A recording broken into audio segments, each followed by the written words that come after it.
morning, boss. Ako si Jules Liang at ito ang Team Patrol. Ngayong umaga ay naririto tayo sa Museo Pambata dito sa lungsod ng Maynila para sa isang book launch ng batikan na singer walang iba kundi si Noel Cabangon. Naalala niyo pa ba yung kinanta niya nung inauguration ni Pinoy? Ang Ako'y Isang Mabuting Pilipino.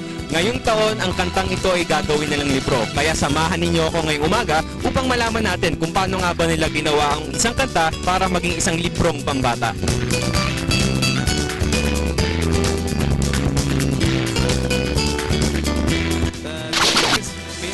Came from my song, no?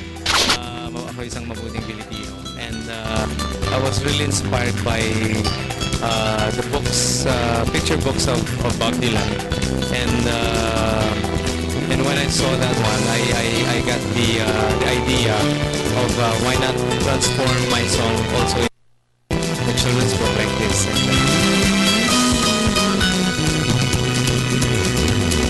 I came up with a song of really trying to remind again the Filipino people na hey, we can be better citizens, we can be good Filipinos, and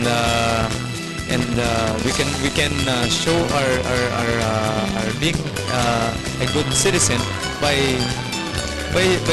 doing the ordinary things.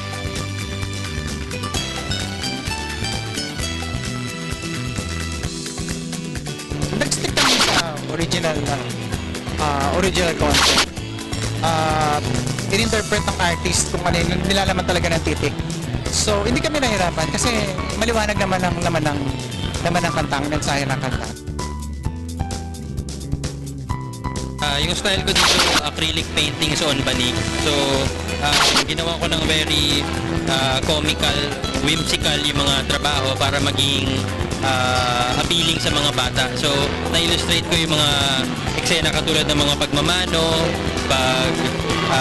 tapon ng basura sa tamang lugar, sa isang very whimsical at playful na maging masayang gawin.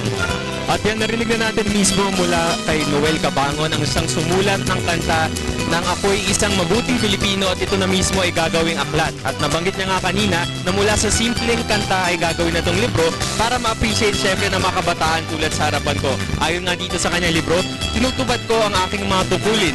Sinusunod ko ang kanyang mga alintuntunin at tumatawid ako sa tamang tawiran. Ilan lamang yan sa mga basic na mga rules na maaaring hindi natin napapansin sa ating pang-araw-araw na buhay. Pero ayon nga kay Ginoong Noel Cabangon, kung lahat ng mga basic rules na ito ay nasasagawa natin sa bawat araw-araw nating pamumuhay, ay tiyak na alam na natin na tayo ay isang mabuting Pilipino. Kaya para sa Good Morning Boss, ako si Jules Liang.